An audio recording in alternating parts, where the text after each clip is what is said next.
Hello student, तो चलिए test करते हैं आपका कितना प्रिपरेशन है। स्टार्ट करते हैं डाइजेस्टिव सिस्टम के क्वेश्चन से जो कि बेस्ड है एनसीईआरटी क्लास 10 पे। तो क्वेश्चन नंबर 1 है, which organ is responsible for absorbing nutrient from digested food?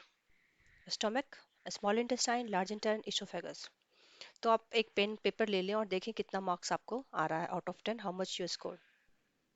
यदि आपका मार्क्स 8 आउट ऑफ 10 है तो इस मतलब आपका प्रिपरेशन अच्छा है।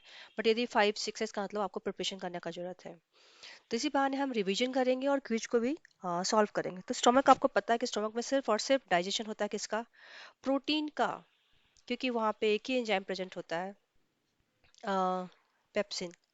आई थिंक पहले हम क्विज जाते हैं फिर एक्सप्लेन करते हैं, ठीक है? तो इसका करेक्ट आंसर है स्मॉल इंटेस्टाइन, क्योंकि फिर हमको पता नहीं चल पाएगा कितना आंसर आपने सही किया है।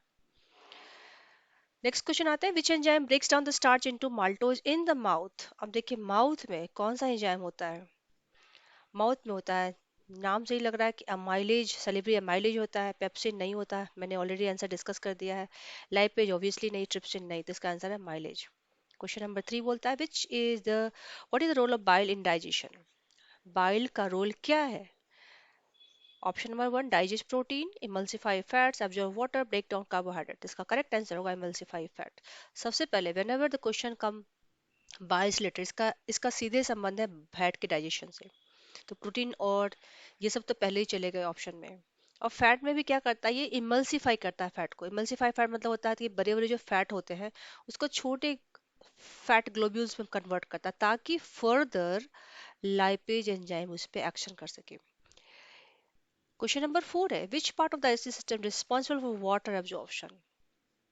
Stomach, large intestine, small intestine, rectum. तो इसका सही जवाब है large intestine. Next question. What protects the stomach lining from being digested by its own acid, enzymes, mucus, bile, hormone? With own acid, तो करेक्ट आंसर हो जाएगा इसका mucus. क्यों? क्योंकि उनको पता है जो स्टोमक होता है वहां पे होते हैं गैस्ट्रिक ग्लैंड्स, ठीक है? ये जो गैस्ट्रिक ग्लैंड होता है वहां से रिलीज होता है HCl, जो कि काफी एसिडिक होता है। लेकिन चूंकि ये एसिड है वो लाइन को खा लेगा, इसीलिए यहाँ पे ऑल्सो सीक्रेट होता है म्यूकस, जो कि प्रिवेंट करता है एसिड के एक्शन को। तो इसका करेक्ट आंसर है mucus. Next question number 6, which of the following is not a function of liver? Producing a bile, storing a glycogen, filtering toxin, absorbing nutrients. इसमें कौन जो फंक्शन लीवर का नहीं है? आपके हिसाब से क्या होना चाहिए? बाइल का फंक्शन है, यस। ग्लाइकोजन का स्टोरेज है, यस। Filtering toxin, yes. तो इसका सही आंसर होगा एब्जॉर्बिंग न्यूट्रिएंट्स। लीवर में कोई भी न्यूट्रिएंट का एब्जॉर्प्शन नहीं होता है। बाइल तो आपको पता ही क्या प्रोड्यूस होता है। ग्लाइकोजन क्या होता है? ग्लाइकोजन होता है storage form of the simplest glucose animal में। अच्छा, आपको कुछ और इन्फॉर्मेशन देते हैं। प्लांट में होता है स्टार्च, ओके? प्लांट में क्या होता है? स्टार्च होता है as a storage form.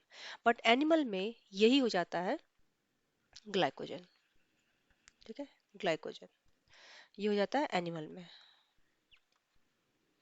Filtering toxin मतलब क्या? जितने भी डिटॉक्सिफिकेशन हमारे बॉडी में होता है, जैसे अल्कोहल बहुत ज्यादा हो रहा है तो उसका फर्दर सिंपलेस्ट फॉर्म में कन्वर्जन लीवर ही करता है। इसलिए बोलते हैं ना, जब ज्यादा लोग अल्कोहल पीते हैं तो उनका लीवर कैंसर या लीवर का खराब होना ज्यादा प्रोन होता है। अब एब्जॉर्प्शन और न्यूट्रिएंट यहाँ कुछ भी नहीं होता, क्योंकि यहाँ तो ना कोई एंजाइम है, तो यहाँ पे कुछ एब्जॉर्ब नहीं होता है। आता है नेक्स्ट क्वेश्चन पे, question number 7। What is the pH level of gastric juice in the stomach? अभी हमने ऑलरेडी आपको हिंट दिया है कि जूस का जो पीएच होगा वो एसिडिक होगा। तो ये न्यूट्रल है, नहीं। स्लेटिक एसिडिक, नहीं नहीं। HCl होता है तो काफी हाईली एसिडिक होता है, तो option number C is the correct option. Alkaline तो है ही नहीं। क्वेश्चन नंबर 8 आता है, which part of digestive system is the main site for digestion and absorption? Question क्या है? मेन साइट फॉर डाइजेशन भी है और एब्जॉर्प्शन भी है। बहुत सिंपल क्वेश्चन है। इसका आंसर सिर्फ और सिर्फ स्मॉल इंटेस्टाइन में होगा। क्यों? क्योंकि स्टोमक में तो डाइजेशन सिर्फ और सिर्फ प्रोटीन का होता है, कार्बोहाइड्रेट का नहीं, फैट का नहीं। ऑब्जर्वेशन तो कुछ भी नहीं है। लार्ज इंटेस्टाइन में सिर्फ वाटर एब्जॉर्ब होता है। इसोफेगस तो एक फूड पाइप है, तो वहाँ कुछ होता ही नहीं है। तो ये सब ऑप्शन। तो जब भी आपको क्वेश्चन पे डाउट हो ना, आप एलिमिनेशन मेथड यूज कर सकते हैं। एलिमिनेशन मेथड क्या होता है? जिस पे आपको डाउट है उसको आप पहले ही कैंसिल कर दो। जो आप 100% श्योर हो उसको टिक करो, वही आंसर होगा। नेक्स्ट क्वेश्चन देखते हैं, what are the tiny finger-like projection in the small intestine called? इसको क्या बोलते हैं? विलाई, माइक्रोविलाई, गेज, एल्वियोलाई, ये तो खत्म हो गया क्योंकि ये रेस्पिरेशन का पार्ट है।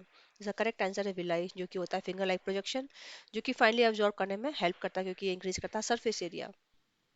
क्वेश्चन नंबर 10, जो कि लास्ट क्वेश्चन इस क्विज का, विच substance is responsible for breaking down proteins into peptides in stomach?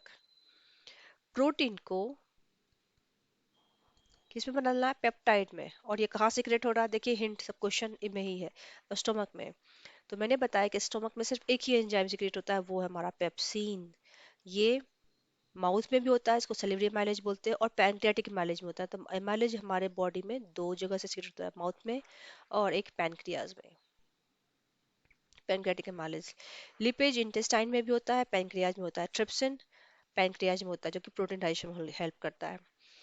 तो मुझे बताइए आपने कितने मार्क्स स्कोर किए हैं? यदि आपका नंबर 9 आउट ऑफ 10 और 10 आउट ऑफ 10 है, यू आर एक्सेलेंट।